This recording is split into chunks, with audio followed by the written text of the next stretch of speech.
ದಲ್ಲಿ ಕರ್ನಾಟಕ ರಕ್ಷಣಾ ವೇದಿಕೆ ವತಿಯಿಂದ ಎಕ್ಸಾಮ್ ಬರೆಯುವಂತಹ ಬೈಂಡು ಪೆನ್ನುಗಳನ್ನ ಇವತ್ತು ನಾವು ಆದರ್ಶ ಪ್ರೌಢಶಾಲೆ ಗುಮ್ಕಲ್ ಪಂಚಾಯಿತಿ ರಾಯಲ್ ಮಾನ್ ದಿನ್ನೆಯಲ್ಲಿ ಶಾಲೆಯಲ್ಲಿ ಎಲ್ಲರೂ ಕೂಡ ಆಗಮಿಸಿದ್ದೀವಿ. ವೇದಿಕೆ ಮೇಲೆ ಆಸೀನರಾಗಿರುವಂತಹ ಆದರ್ಶ ಪ್ರೌಢಶಾಲೆಯ ಮುಖ್ಯ ಆದರ್ಶ ಪ್ರೌಢಶಾಲೆಯ ಒಂದು ಸಂಸ್ಥಾಪಕರು. ಅವರ ಬಗ್ಗೆ ನಾನು ಎಷ್ಟು ಹೇಳಿದ್ರೂ ಕೂಡ ಕಡಿಮೆ. ಮುಳುಬಾಗಿಲಿನಲ್ಲಿ ಎಲ್ಲೇ ಕಾಣಿಸ್ಕೊಂಡ್ರೂ ಕೂಡ ಅವರ ದೊಡ್ಡಸ್ತಿಕೆಗೆ ನಾನು ಯಾವತ್ತೂ ತಲೆ ಬಾಗ್ತೀನಿ. ಟಕ್ಕಂತ ತಿಳಿದು ಯಾವರಿಗೆ ಎಷ್ಟು ಗೌರವ ಕೊಡಬೇಕು ಅನ್ನೋದನ್ನು ರಾಮರೆಡ್ಡಿ ಸರಲ್ಲಿ ಅದು ತುಂಬ ಇದೆ. ಅದಕ್ಕೆ ನಾನು ಯಾವತ್ತೂ ತಲೆ ಬಾಗ್ತೀನಿ ರಾಮರೆಡ್ಡಿ ಸರ್ ಅವ್ರಿಗೆ.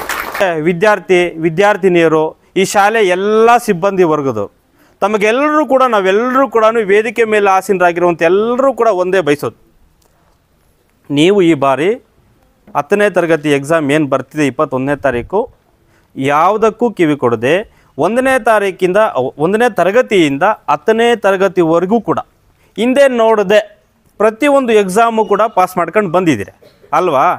ಇದು ಕೂಡ ಅಷ್ಟೇ, ಯಾವುದು ಭಯ ಪಡದೆ ತಮ್ಮ ಒಂದು ಎಕ್ಸಾಮನ್ನು ಅಚ್ಚುಕಟ್ಟಾಗಿ ಎಕ್ಸಾಮನ್ನು ಬರೆದು ಎಲ್ಲರೂ ಕೂಡ ಪಾಸ್ ಆಗಬೇಕು.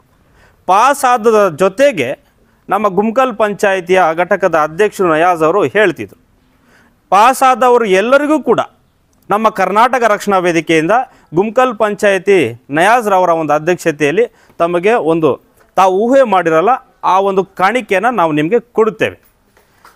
ಆದ್ದರಿಂದ ಇವತ್ತು ಈ ಸಂದರ್ಭದಲ್ಲಿ ವಾತಾವರಣ ಶಾಲೆಯಲ್ಲಿ ತುಂಬ ಅಚ್ಚುಕಟ್ಟಾಗಿ ಈ ಶಾಲೆಯ ಶಿಕ್ಷಕರು ಎಲ್ಲರೂ ಕೂಡ ತಮಗೆಲ್ಲರೂ ಕೂಡ ವಿದ್ಯಾಭ್ಯಾಸವನ್ನು ಪಡೀಬೇಕು. ವಿದ್ಯಾಭ್ಯಾಸನ ನಾವು ಯಾಕೆ ಪಡೀಬೇಕು, ಕಾನೂನನ್ನು ಯಾವ ರೀತಿ ತಿಳ್ಕೋಬೇಕು, ಕಾನೂನು ತಿಳ್ಕೊಂಡ್ರೆ ನಮ್ಗೆ ಮುಂದಿನ ದಿನದಲ್ಲಿ ಏನು ಪ್ರಯೋಜನ ಇದೆ, ನಾವು ಯಾಕೆ ವಿದ್ಯಾಭ್ಯಾಸ ಮಾಡಬೇಕು ಅನ್ನೋದನ್ನು 1ನೇ ತರಗತಿಯಿಂದ 10ನೇ ತರಗತಿವರೆಗೂ ಕೂಡ ತಮಗೆ ಪಾಠ ಮಾಡ್ಕೊಂಡು ಬಂದಿದ್ದಾರೆ. ಅದರ ಜೊತೆಗೆ ನಿಮ್ಮನ್ನು ಈ ಶಾಲೆಯಲ್ಲಿ ನೆರಳಲ್ಲಿ ಕೂರಿಸಿ ನಮ್ಮ ಒಂದು ತಾಯಿ ಆಗಿರ್ಬೋದು, ನಮ್ಮ ತಂದೆ ಆಗಿರ್ಬೋದು, ನಮ್ಮ ಚಿಕ್ಕಪ್ಪ ಆಗಿರ್ಬೋದು, ನಮ್ಮ ಅಜ್ಜಿ ಆಗಿರ್ಬೋದು, ಮಕ್ಕಳನ್ನ ಓದಿಸಿದ್ದಾರೆ ಅಲ್ವಾ? ತಮ್ಮನ್ನು ನೆರಳಲ್ಲಿ ಓದಿಸಿದ್ದಾರೆ. ಇವತ್ತು ನಮ್ಮ ಅಜ್ಜಿ ಆಗಿರ್ಬೋದು, ತಾತ ಆಗಿರ್ಬೋದು, ಚಿಕ್ಕಪ್ಪ ಆಗಿರ್ಬೋದು, ಚಿಕ್ಕಮ್ಮ ಆಗಿರ್ಬೋದು, ನಮ್ಮ ಅಪ್ಪ ಆಗಿರ್ಬೋದು, ಅಮ್ಮ ಆಗಿರ್ಬೋದು, ಎಲ್ಲರೂ ಕೂಡ ಅವ್ರವ್ರ ಕೆಲಸಕ್ಕೆ ಅವ್ರು ಹೋಗಿದ್ದಾರೆ. ಬಿಸಿಲಲ್ಲಿ ಕಷ್ಟಪಡೋಕ್ಕೆ ಹೋಗಿದ್ದಾರೆ ಇಲ್ವಾ? ಆದ್ದರಿಂದ ನಾನು ಪಡುವಂಥ ಕಷ್ಟ ನನ್ನ ಮಕ್ಕಳು ಪಡಬಾರ್ದು ಅನ್ನೋ ಕಾರಣಕ್ಕೆ ತಮ್ಮನ್ನು ಓದಿಸಿದ್ದಾರೆ.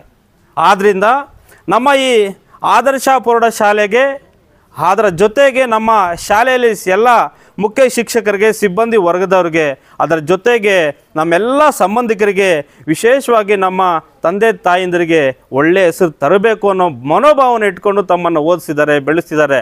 ಅದರ ಜೊತೆಗೆ ನೀವು ಯಾರಿಗೂ ಕೂಡ ಭಯ ಪಡುವಂಥ ಸಂದರ್ಭ ಇಲ್ಲ.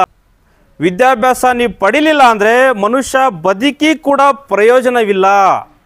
ಆದ್ದರಿಂದ ನಾನು ಇಷ್ಟೇ ಹೇಳೋದು, ನೀವು ಇವತ್ತು ಈ ಎಕ್ಸಾಮ್ ಬೈಂಡ್ಗಳನ್ನ ನಾವು ತಮಗೆ ವಿತರಣೆ ಮಾಡ್ತಾಯಿದ್ದೀವಿ. ಆವಾಗಲೇ ನಮ್ಮ ಭುವನ್ ಹೇಳ್ದಂಗೆ ಪ್ಲಾಸ್ಟಿಕ್ಕನ್ನು ಯೂಸ್ ಮಾಡೋದು ಕಡಿಮೆ ಮಾಡಿ, ಆದ್ದರಿಂದ ನಾವು ವುಡ್ಡಿಂದ ಮಾಡೋಂಥ ಬೈಂಡನ್ನು ತಮಗೆ ವಿತರಣೆ ಮಾಡ್ತಾಯಿದ್ದೀವಿ.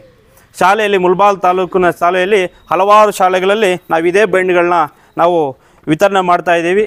ನಾವು ಯಾಕೆ ಈ ಕಾರ್ಯಕ್ರಮ ಈ ಗಡಿಭಾಗದಲ್ಲಿ ಇಟ್ಕೊಂಡ್ವಿ ಅಂದರೆ, ನಮ್ಮ ನಯಾಜ್ ಅವರು ಇಲ್ಲ, ನಮ್ಮ ಒಂದು ಆದರ್ಶ ಪ್ರೌಢಶಾಲೆಯಲ್ಲಿ ನಮ್ಮ ಗಡಿಭಾಗ ನಮ್ಮ ಪಕ್ಕದಲ್ಲಿ 1 ಕಿಲೋಮೀಟರ್ ಆದರೆ ನಮಗೆ ಆಂಧ್ರ ಗಡಿಭಾಗ ಇದೆ. ಶಾಲಾ ಮಕ್ಕಳಿಗೆ ನಾವೊಂದು ಅವ್ರಿಗೆ ಪ್ರೋತ್ಸಾಹ ಕೊಟ್ಟು ಒಂದು ವಿದ್ಯಾಭ್ಯಾಸದ ಬಗ್ಗೆ ನಾವೆಲ್ಲರೂ ಕೂಡ ಒಂದು ಒಳ್ಳೆಯ ನುಡಿಮತ್ತುಗಳು ಹೇಳಿ ಶಾಲೆಗೆ ಅವ್ರಿಗೆ ಎಕ್ಸಾಮ್ಗೆ ಕಳಿಸ್ಕೊಡೋಣ ಅಂತ ಹೇಳಿ ಒಂದು ನಿರ್ಧಾರ ಮಾಡಿದಾಗ, ನಾವು ಯಾವುದು ಕೂಡ ತಾಲೂಕಿನ ಎಲ್ಲರ ಕೂಡ ಸದಸ್ಯರು ಅವ್ರಿಗೆ ಒಂದು ಅವಕಾಶ ಕೊಟ್ಟು, ಅದರ ಜೊತೆಗೆ ನಾನು ಏನಪ್ಪ ರಾಮರೆಡ್ಡಿ ಸಾರ್ಗೆ ಹೇಳಿದೆ ಅಂದರೆ, ರಾಮರೆಡ್ಡಿ ಸಾರ್ಗೆ ಹೇಳಿದ್ದೇನಣ್ಣ, ಆಲ್ರೆಡಿ ನಾವು ಇಲ್ಲಿ ಇದು 3ನೇ ಕಾರ್ಯಕ್ರಮಕ್ಕೆ ನಾಗಲಿ ಬಂದಿದ್ದೀನಿ. 3 ವರ್ಷಗಳಿಂದ ಕೂಡ ನಾನು ಇಲ್ಲಿ ಶಾಲೆಯಲ್ಲಿ ಬೈಂಡನ್ನು ಕೊಡ್ತಾ ಇದ್ದೀವಿ. ಇದು 3ನೇ ವರ್ಷ. ಆವಾಗಲೇ ನಮ್ಮ ಅಯಾಜ್ ಅವರು ಹೇಳ್ದಂಗೆ ಪ್ರತಿಯೊಂದು ವರ್ಷವೂ ಕೂಡ ನಾವು ಎಷ್ಟು ದಿನಗಳ ಇರ್ತೀವೋ, ನಾವು ರಕ್ಷಣಾ ವೇದಿಕೆಯಲ್ಲಿ ಇರಲಿ ಇಲ್ದರೆ ಇರಲಿ, ಇವತ್ತು ನಾನು ತಾಲೂಕು ಅಧ್ಯಕ್ಷನಾಗಿದ್ದೀನಿ, ಮುಂದೆ ಯಾರು ಬರ್ತಾರೋ ಗೊತ್ತಿಲ್ಲ, ಇರೋ ಗಂಟನೂ ಕೂಡ ಅವ್ರ ಕೈಯಿಂದ ಕೊಡಿಸ್ತೀವಿ. ಇಲ್ಲ ಅಂದರೆ ನಾವೇ ಬಂದು ಈ ಶಾಲೆಯಲ್ಲಿ ಪ್ರತಿಯೊಂದು ವರ್ಷ ಕೂಡ ಕೊಡ್ತೀವಿ. ನಾವು ಯಾವತ್ತೂ ಕೂಡ ಈ ಶಾಲೆಯಲ್ಲಿ ಮರೆಯೋಂಗೆ ಆಗಲ್ಲ. ಯಾಕಂದರೆ ಗಡಿಭಾಗ ಇದೆ, ಗಡಿ ಭಾಗದಲ್ಲಿ ಇದ್ದು ಕೂಡ ಇಷ್ಟೊಂದು ಮಕ್ಕಳನ್ನ ಜೋಡಣೆ ಮಾಡಿಕೊಂಡು ವಿದ್ಯಾಭ್ಯಾಸ ಕೊಡ್ತಿದ್ದಾರೆ ಅಂದರೆ ನಮ್ಮ ರಾಮರೆಡ್ಡಿ ಸರ್ ಅವ್ರಿಗೆ ನಿಜವಾಗ್ಲೂ ಕೂಡ ಒಳ್ಳೆಯದಾಗಲಿ. ಅವ್ರಿಗೆ ಆ ಭಗವಂತ ಸುಖ, ಶಾಂತಿ, ನೆಮ್ಮದಿ, ಐಶ್ವರ್ಯ, ಆರೋಗ್ಯ ಕೊಟ್ಟು ಮುಂದಿನ ದಿನಗಳಲ್ಲಿ ಇನ್ನೂ ಹೆಚ್ಚಿನ ಒಂದು ಸಮಾಜ ಸೇವೆ ಮಾಡಲಿ ಅಂತ ನಾನು ಈ ಸಂದರ್ಭದಲ್ಲಿ ಹೇಳ್ತಾ, ಈ ಶಾಲೆಯಲ್ಲಿ ಓದಿರುವಂಥ ವಿದ್ಯಾರ್ಥಿಗಳು ಡಾಕ್ಟರ್ಸ್ ಆಗಿದ್ದಾರೆ. ಆವಾಗ ಶ್ರೀರಾಮ್ ಸರ್ ಹೇಳ್ತಿದ್ರು, ಡಾಕ್ಟರ್ಸ್ ಆಗಿದ್ದಾರೆ, ಇಂಜಿನಿಯರ್ಸ್ ಆಗಿದ್ದಾರೆ. ಅದೇ ರೀತಿ ತಾವೆಲ್ಲರೂ ಕೂಡ ಒಂದು ಭವಿಷ್ಯವನ್ನು ರೂಪಿಸ್ಕೊಳ್ಳಿ. ನಿಮ್ಮ ಜೊತೆ ಯಾವತ್ತೂ ಕರ್ನಾಟಕ ರಕ್ಷಣಾ ವೇದಿಕೆ ಸದಾ ಬೆನ್ನೆಲುಬಾಗಿ ನಿಂತ್ಕೊಳ್ಳುತ್ತೆ. ನಿಮ್ಮ ಜೊತೆಗೆ ಈ ಶಾಲೆಯ ಸಿಬ್ಬಂದಿ ವರ್ಗದವರು ನಿಂತ್ಕೊತಾರೆ.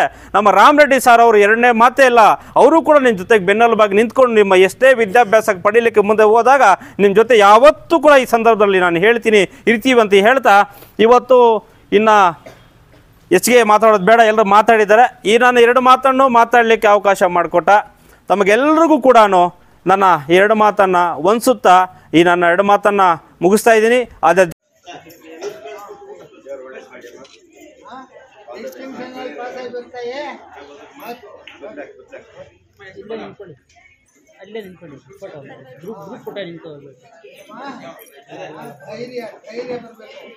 ಎಕ್ಸಾಮ್ ಅಡಲ್ಲ ಆಗ್ಬೇಕು, ನಿಮ್ಮ ಧೈರ್ಯ